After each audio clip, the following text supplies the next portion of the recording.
Hello everyone, आप सभी का हमारे इस चैनल पर स्वागत है।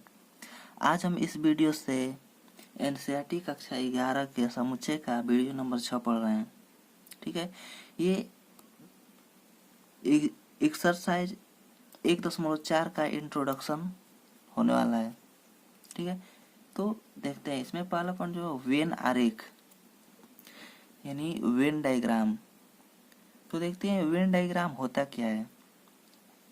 तो वेन आरेख वह आरेख है जिसमें सार्वत्रिक समुच्चय को आयत और इनके उप समुच्चयों को बंद वक्र सामान्यतः वृत्त से प्रदर्शित करते हैं। ठीक है, तो वेन डायग्राम वह डायग्राम है जिसमें हम सार्वत्रिक समुच्चय को एक आयत से और उनके उप समुच्चयों को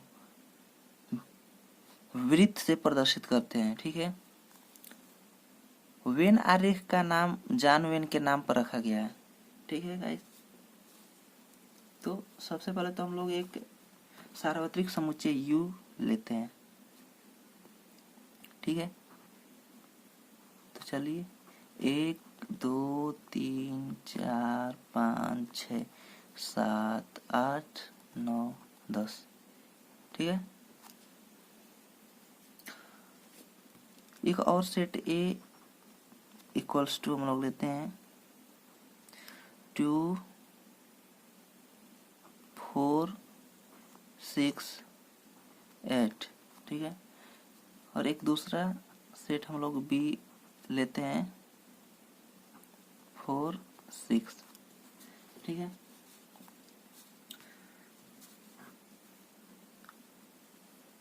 तो हम लोग सार्वत्रिक समुच्चय को दिखाने के लिए हम लोगों ने एक आयत लेते हैं। लीजिए भाई, हम लोग एक आयत ले लेते हैं।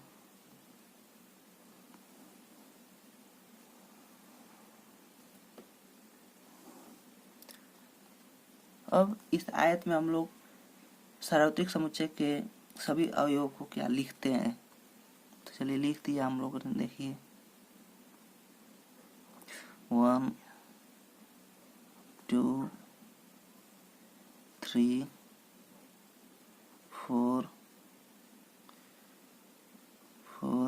5 6 7 ये 8 9 10। ठीक है, अब हम लोग ये पूरा सार्वत्रिक समुच्चय लिख दिया है। अब हम लोग ये देखिए U का सबसेट A है। ठीक है, क्योंकि इसका A का प्रत्येक अवयव सार्वत्रिक समुच्चय में मिल रहा है। देखिए 2 है 2 4 4 6 6 8 8। ठीक है, तो ये अब इसका उप समुच्चय हो गया। तो हम लोग यहाँ पढ़ा है कि उप समुच्चय को बंद वक्र वृत्त से प्रदर्शित करते हैं। तो ठीक है, तो देखिए A 2 4 6 8 है, तो 2 4 6 8 को देखिए हम लोगों ने वृत्त से प्रदर्शित कर दिया। ठीक है, तो लो जी ये A हो गया। अब हम लोग B देखिए ये A का सबसेट है। ठीक है, 4 तो 4 6 तो 6। तो अब हम लोग इस B को भी इसमें बंद वक्र से दिखा दिया। ठीक है, ये सामान्यतः वृत्त से इसके उप समुच्चय को दर्शाते हैं, लेकिन बंद वक्र कुछ भी हो सकता है, इलिप्स भी हो सकता है। ठीक है गाइस, जो हम लोग आगे पढ़ेंगे, अभी आप लोग को तो जानकारी नहीं हो। ठीक है, देखते हैं एक और कुछ एग्जाम्पल की तरह। तो मान लीजिए हम लोगों ने एक सार्वत्रिक सेट U इक्वल टू ले लिया आपके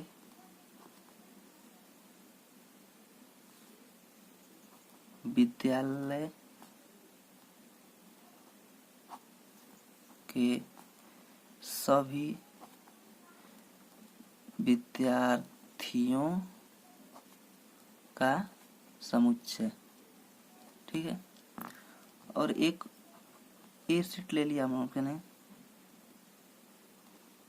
आपके कक्षा 11 के विद्यार्थी का समुच्चय, विद्यार्थी का समुच्चय, ठीक है। और एक सेट बी ले लिया हम लोगों ने, मान लीजिए कक्षा 11 के लड़कों का समुच्चय, ठीक है। तो देखिए इसको भी हम लोग कैसे वेन आरेख से दिखाएंगे। तो ये सबसे पहले तो हम लोगों ने एक आयत ले लिया, और ये आयत जो है ये क्या सार्वत्रिक समुच्चय को दर्शाता है, तो ये यू, ठीक है। तो यू हम लोग का हो गया आपके विद्यालय के सभी विद्यार्थियों का समुच्चय। तो विद्यार्थी तो एक दो नहीं होंगे भाई, 1000-2000 होंगे, ठीक है। तो इसको हम लोगों ने बस यू से रिप्रेजेंट कर दिया। तो ये कि आपके कक्षा के विद्यार्थियों का समुच्चय, तो ये विद्यालय में ही तो कक्षा होता है ना, तो ये यू का उप समुच्चय हो गया ए। तो लीजिए इसको हम लोग ऐसे दर्शा दिए वृत्त से, ठीक है। ये हो गया ए, ठीक है।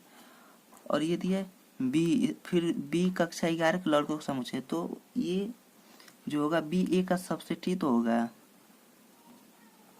क्योंकि कक्षा 11 में लड़कों का समुच्चय तो अलग दे रखा है। तो लीजिए हम लोग इसको भी एक वृत्त से दर्शा दिया, ठीक है। तो हम लोग ऐसे वेन आरेख का उपयोग करते हैं, और वेन आरेख को ऐसे ही हम लोग डिफाइन करते हैं, ठीक है। आप लोग को समझ में आ ही गया होगा वेन आरेख क्या होता है, इसे कैसे रिप्रेजेंट करते हैं हम लोग, दिखाते हैं, ठीक है। तो इसका अगला टॉपिक हम लोग देखते हैं। तो देखिए इसका अगला टॉपिक हमारा है समुच्चयों पर संक्रियाएं, यानी ऑपरेशंस ऑन सेट। तो समुच्चयों पर संक्रियाएं, जैसे हम लोगों ने नंबर पर जो संक्रिया पढ़ा है, क्या गुणा भाग जोड़ घटाना, ये सब जो पढ़ा, वैसे ही इस समुच्चय पर भी कुछ ऑपरेशंस होते हैं। जैसे समुच्चयों का सम्मिलन होता है, इसको हम अंग्रेजी में बोलते हैं यूनियन ऑफ सेट्स। समुच्चयों का सर्वनिष्ठ होता है, जैसे इंटरसेक्शन ऑफ सेट्स बोलते हैं। समुच्चयों का अंतर होता है, डिफरेंस ऑफ सेट बोलते हैं। ये तीन हम लोग को ऑपरेशन पढ़ना है समुच्चय पर, ठीक है। तो सबसे पहले हम लोग पढ़ते हैं इसका पहला समुच्चयों का सम्मिलन, ठीक है, जिसको बोलते हैं यूनियन ऑफ सेट। तो मान लीजिए ए और बी कोई दो समुच्चय है, ठीक है, और ए और बी का सम्मिलन वह समुच्चय है जिसमें ए के सभी अवयव के साथ बी के सभी अवयव हो, तथा उभयनिष्ठ अवयव को केवल एक बार लिया गया हो या जाता हो, और जिसे हम लोग क्या ये इस प्रतीक से प्रदर्शित करते हैं, ठीक है। तो इसका मतलब ये है कि इसमें सबसे पहले तो ये दो, इसमें भी दो समुच्चयों का हम लोग सम्मिलन करेंगे, तो वो भी एक क्या समुच्चय ही होगा, ठीक है। तो हम लोग इसको एग्जाम्पल द्वारा बेहतर समझेंगे, ठीक है। तो मैंने मान लीजिए एक एग्जाम्पल ले रखा है, ये ले लिया, जैसे कोई हो गया ए सेट हो गया, 2 4 6 8 हो गया, और कोई 20 सेट हो गया जो 6 8 10 12 हो गया, ठीक है। तो इसका हम लोग इस दोनों सेट के, यानी इस दोनों समुच्चयों का हम लोग सम्मिलन कैसे निकालेंगे, ठीक है। देखिए इसको हम लोग सबसे पहले तो ऐसे लिखते हैं, ए और ये प्रतीक बी, इसको हम लोग बोलते हैं यूनियन, ठीक है, जिसको हिंदी में बोलेंगे सम्मिलन, ठीक है, इस वाले चिन्ह को, ठीक है। तो हम लोग निकालते हैं ए सम्मिलन बी या ए यूनियन बी। तो डिफिनीशन हमको कंफर्म है कि ए और बी का दो समुच्चयों का ऐसा सम्मिलन हो जो ए के सभी अवयव और बी के सभी अवयव क्या साथ होना चाहिए, और उभयनिष्ठ अवयव को केवल हम लोग एक ही बार लिखते हैं, ठीक है। तो देखिए इसमें 2 4 और 6 देखिए इसमें 2 बार हो जाएगा तो एक ही बार लेंगे 6, 8 भी 2 बार हो जाएगा तो एक ही बार लेंगे 8, 10 और 12। ठीक है। अब हम लोग एक और दूसरा एग्जांपल लेते हैं। जैसे मैंने ले लिया x इक्वल टू AEIOU, ठीक है, y इक्वल्स टू AEBC,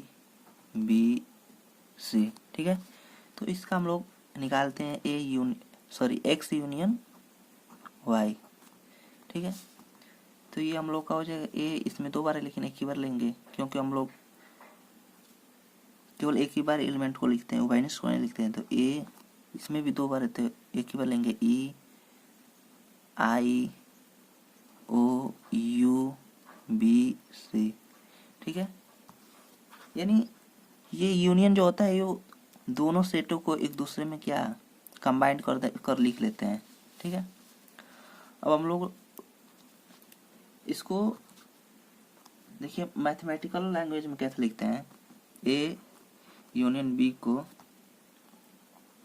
देखिए ये एक्स सच दैट एक्स जो बिलोंग करे ए में या एक्स जो है वो बिलोंग करे बी में, ठीक है।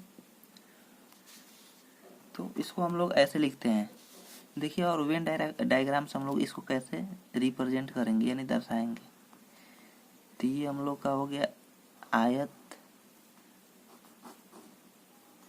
जो ये यू से रिप्रेजेंट कर दिए सार्वत्रिक समुच्चय, और ये हो गया हम लोग का समुच्चय ए,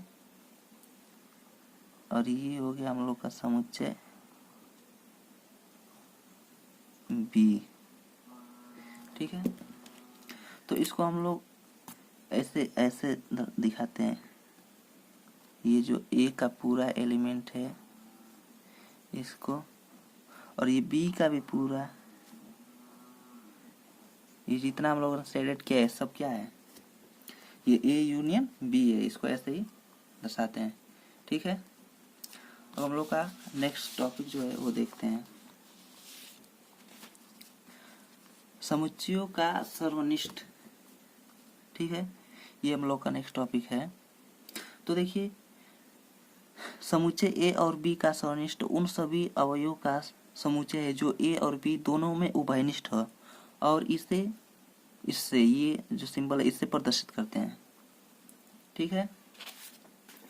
तो हम लोग कोई एक एग्जांपल ले लेते हैं, ठीक है। तो देखते हैं, मान लीजिए कि कोई सेट ए है और जिसमें हमको दे रखा है 1 2 3 4 5 6, और कोई सेट बी है जिसमें हमको दे रखा है 2 3 5 6, ठीक है। तो इसमें हम लोग जो ए इंटरसेक्शन बी है ये ज्ञात करते हैं। इसको हम लोग बोलते हैं इंटरसेक्शन या हिंदी में सर्वनिष्ठ। तो हो जाएगा ये इंटरसेक्शन भी, तो ये इंटरसेक्शन भी निकालते हैं। तो इसमें जो जो उभयनिष्ठ होगा बस उसी को लिखते हैं। तो ये 2 उभयनिष्ठ है, 2, ये 3 हो गया, इसमें 5 हो गया, 6 हो गया, ठीक है। तो ऐसे ही लिखते हैं, ठीक है। और इसमें जो मैथमेटिकल रूप से जो हम इसको डिफाइन करते हैं वो देख लीजिए, वो इस प्रकार की A intersection B equals to S such that जो एक्स हो वो ए में हो और बी हो जो वो भी क्या जो एक्स हो वो भी बी में हो। तो हम लोग ऐसे दर्शाते हैं, ठीक है। तो हम लोग वेन आरेख द्वारा देखते हैं इसको कैसे रिप्रेजेंट करेंगे। तो मान लीजिए एक हम लोगों ने आयत बना लिया जो कि सार्वत्रिक समुच्चय को दर्शाता है,